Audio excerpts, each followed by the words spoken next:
I hope nobody heard the mistakes I made in the beginning. Beautiful, though, Shirley, just so real and so human. And so what a beautiful way to start our Lemurian Heart Temple meditation group. Again, Shirley, every time I hear those chords played, it just melts my heart. So I know I'm not the only one. How beautiful. Thank you. Yes, it was absolutely fantastic. Yes, and so welcome everyone. We are so pleased to be here in this very sacred space, our bi-monthly meeting in the Lemurian Heart Temple, and it's here to really bathe ourselves, immerse ourselves in the love that Lemuria once was and still is in our hearts. And this group, if you are ever called or piqued by the word Lemuria, you are Lemurian. And so we thank you for joining us.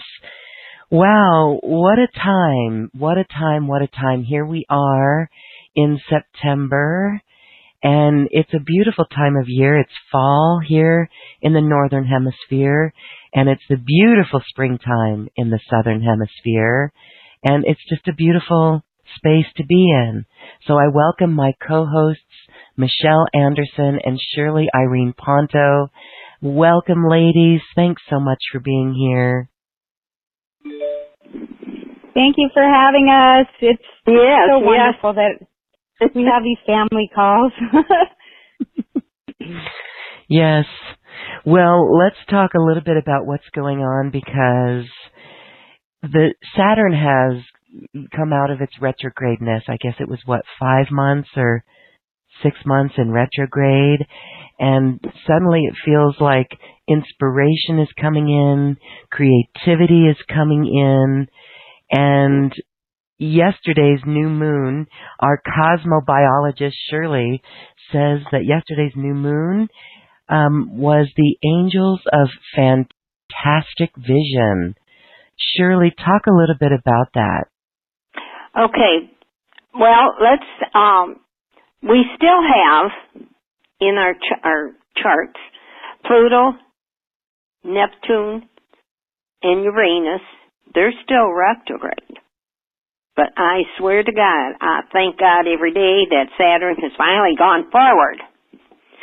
And the angels of, I call it miraculous vision, because I hope you all's ready. You're going to start seeing. You're going to start seeing your angels. You're going to start seeing that magnificent light, that radiant light that you truly are, the part of the rainbow that you are. I swear, I'd give anything for you to see today during the webinar how you become a rainbow. That's the most fantastic thing I've ever seen. And, it's like you don't have any concept. But when the Holy Spirit put half of your bodies as gold, as a pot of gold, after we had the webinars, I thank God so many times. Because you don't even realize what you are. You're better than the leprechauns. With the big old pot of gold at the end of the rainbow. Right, because you are the gold. We are the gold. You're bringing that vibration in. Comes from up high.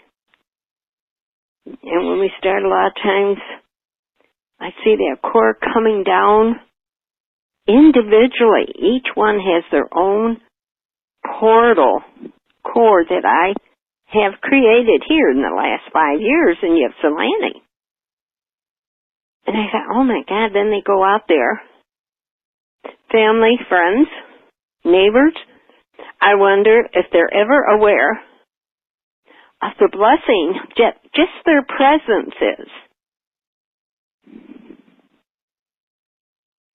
I look how blessed I am when we have a webinar and I feel all your beautiful energies. And then I see all your beautiful rainbows. and the dolphins popping in and out of all of them. Mm-hmm. You know, and on the new moon chart, there's a grand trine. And in that grand trine, I think everybody's chart that I've done in our group, we all have that same grand trine. Really? But it could be like some of us maybe a half a degree or a degree off. Mm-hmm. And I thought, oh my God, are people actually aware of everything that's going on within them? But the one that was really, and I found this for the last couple full moons and new moons, we have a thing with a grand trine, and that's with Neptune in beautiful Pisces, and then Cronus in Cancer, and then Jupiter in Scorpio. And when we have those three vibrating together, and you know, Cronus is a Uranian planet. And Germans and over there, they work with it a lot. But Cronus is the authority, urbane, an expert, professional interaction, renowned for specialty. And then our Neptune is secondary sun of divine wisdom. And you receive emanations of divine wisdom from your sun, moon, higher self. Because in cosmology, the sun and the moon, you put them and see how far apart they are, and you figure the degrees and you go half of it, and that's your precious point. And that's very sacred to me, because that's your higher self. And most of the time, in all the charts I've done, everybody's higher self is connected to the divine will of God. And then with the Neptune, of course, you know, we've had a lot of hits with the Neptune. And the Jupiter, of course we know Jupiter's good. Spiritual and emotional creativity of divine wisdom. And Jupiter, and by the way, Poseidon, the most spiritual planet, Uranian planet we got, is conjuncting Jupiter. And that's at 13 Scorpio.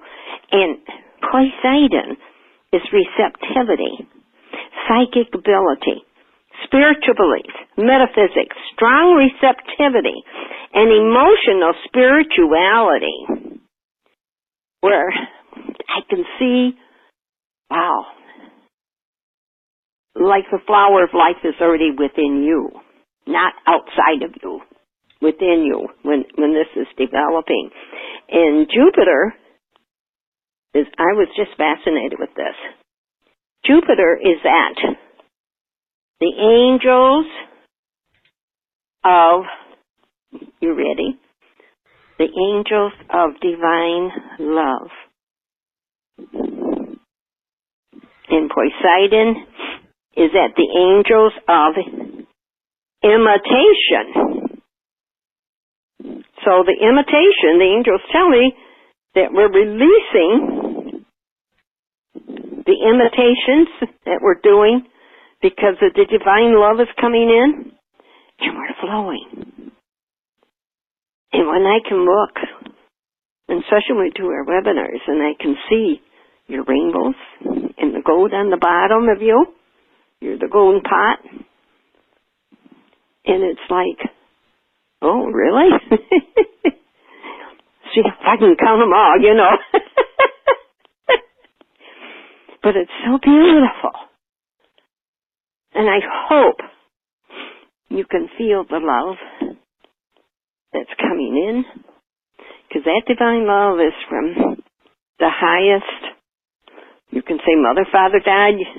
You can say Creator. You can say Source of all. But it's as powerful as we were in Lemuria. Lemuria, Lemuria.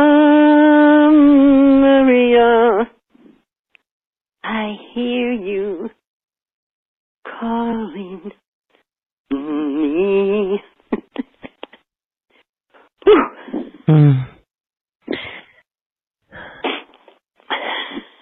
Thank you, so Shirley. A lot of, it's just with all these retrogrades that we had. Mm-hmm.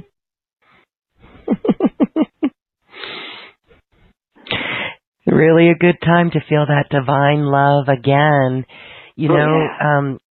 I just want to share that it's been very interesting this summer. We're wrapping up summer. We're coming into the equinox, and we can really feel more of a balance.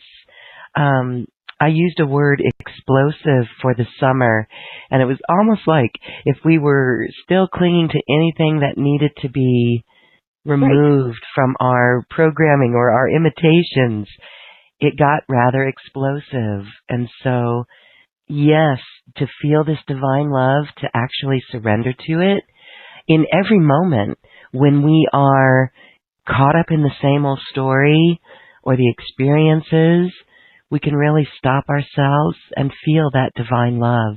That is a powerful task that we can do, and just allow that softness to come in. It's powerful. Oh, yes.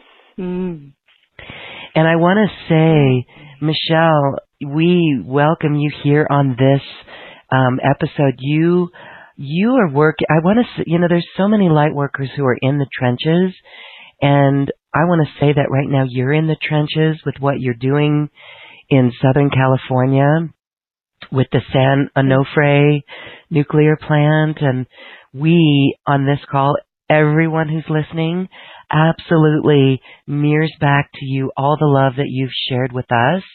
And we support you in that mission. And we really hold space for you. And we all hold space for the New Earth solution that comes from this. It's not easy, but we are so glad you could join us today. And we're just giving you a lot of love.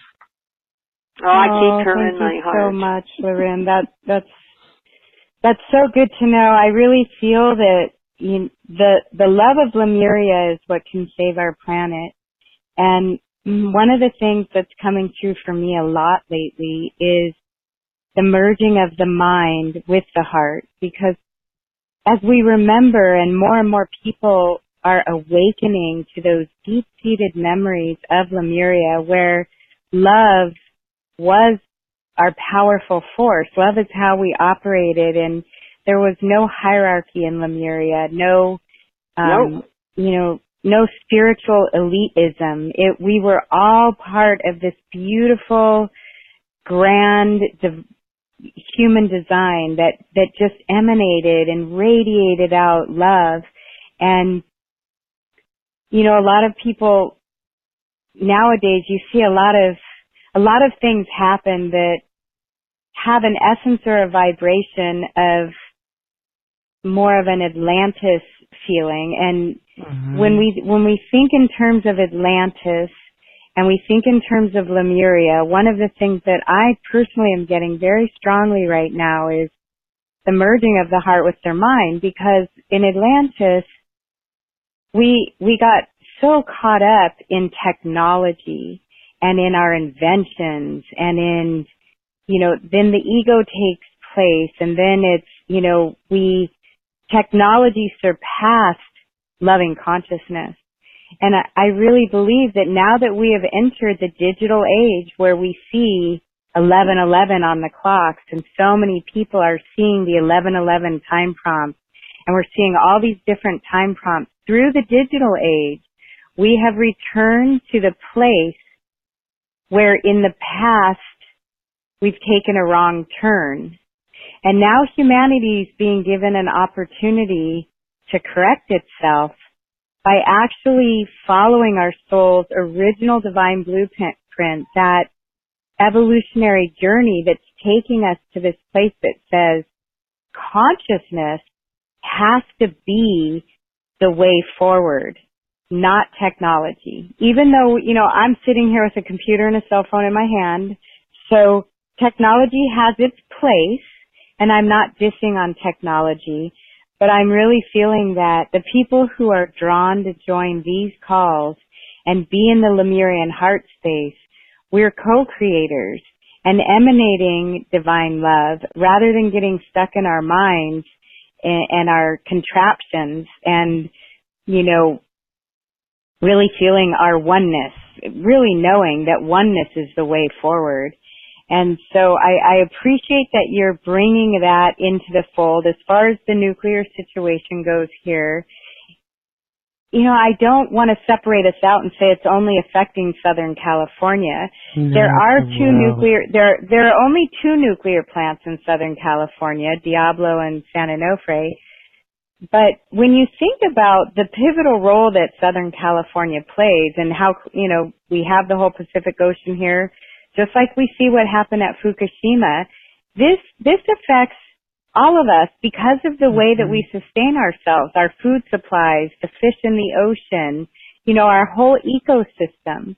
And so when I talk about what's happening here in my physical location, I don't want anyone to feel like it doesn't affect all of humanity, all of everybody. It affects all of us because we are all a part of the whole. And I am privy to a lot of information that's not going out worldwide yet when it comes to, we had some people go over and do some independent radiation monitoring over at the plant because, as many on the call know, we had a near miss that could have been the size of a Chernobyl incident by one of these cans slipping and almost falling 18 feet to the ground on August 3rd.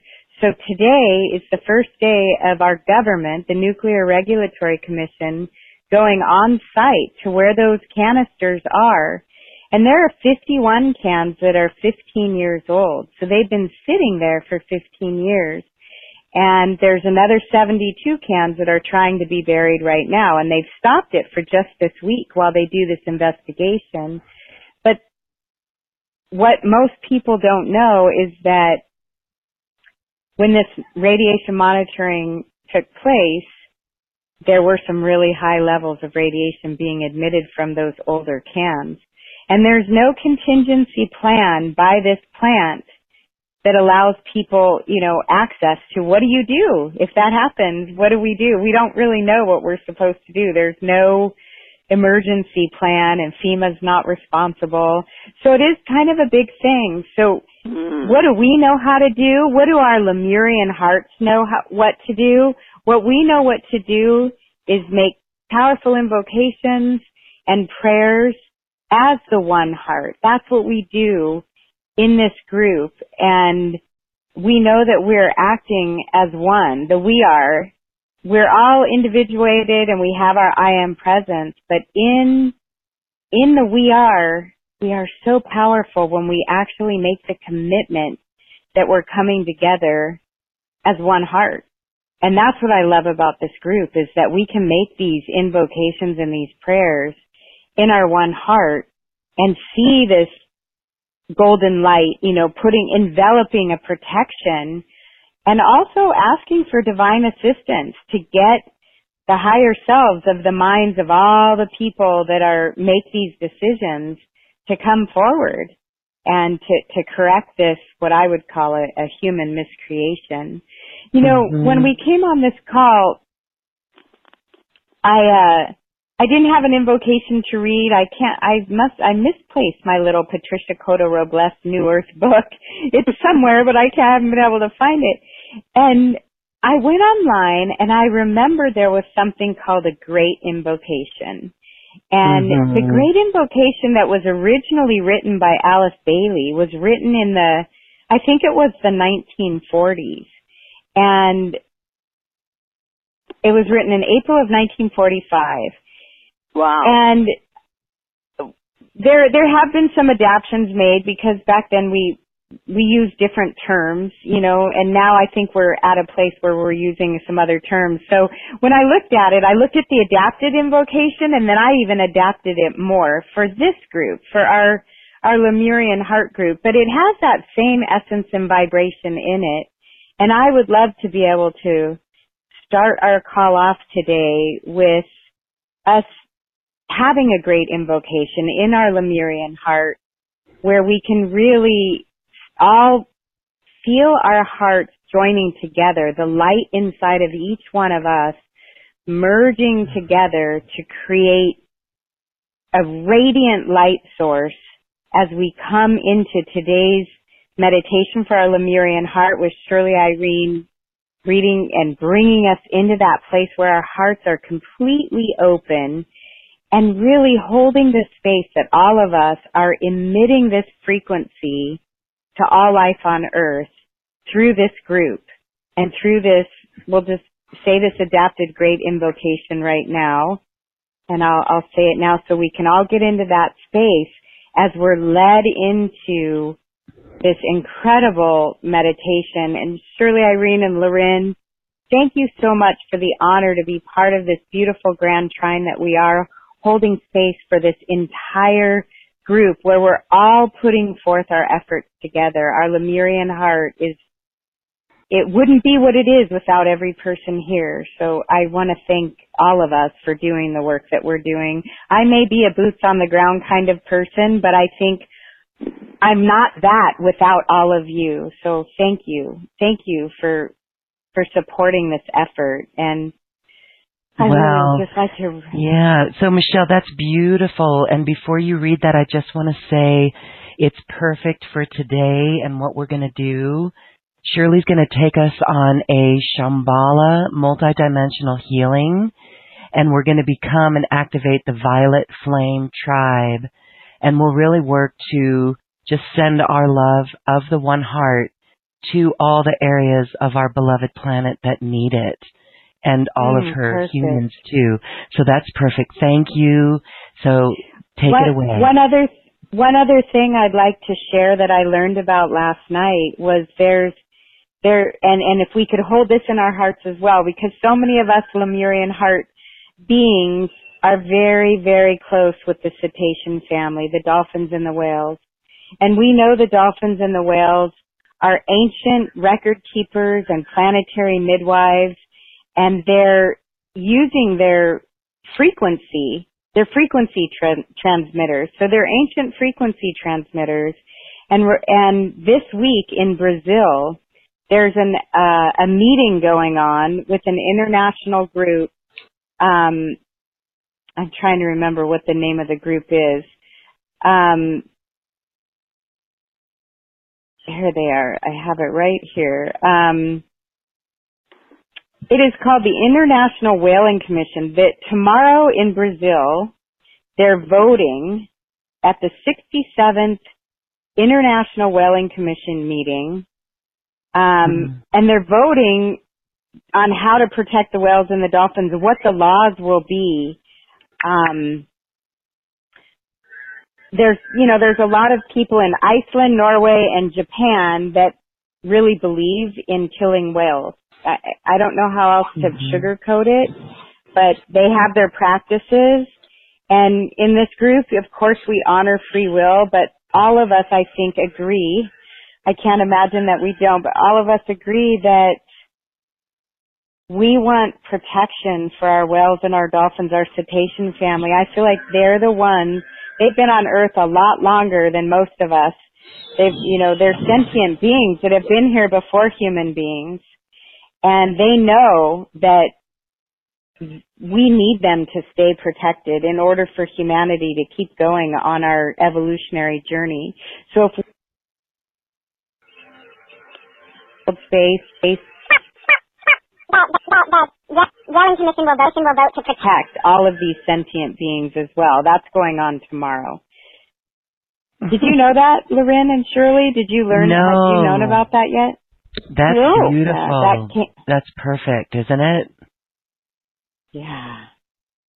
So thank you, everybody, for joining in and being a part of holding space for humans, all life on Earth, all life in every dimension. Our dolphin and our whale family need us right now, and I really feel like it's go time, where we can really hold this beautiful golden web of life around our planet and all living beings.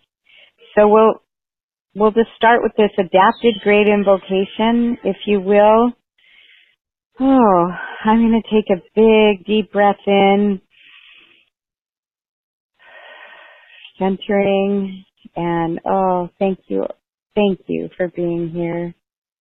From the point of light within the mind of God, Goddess, all that is, let light stream forth into the minds of all humanity. Let light envelop our earth. From the point of love within the heart of God, let love stream forth into all human hearts. May the original divine plan return to earth. From the center where the will of God, Goddess, is known, let purpose guide all of humanity's wills. The purpose which the divine masters know and serve. From the center which we call the human race, let the plan of love and light prevail, and may it seal the door where any darkness dwells. Let light and love and power restore the divine plan on earth. And so it is, and so we are. Thank you, thank you, thank you.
I hope nobody heard the mistakes I made in the beginning.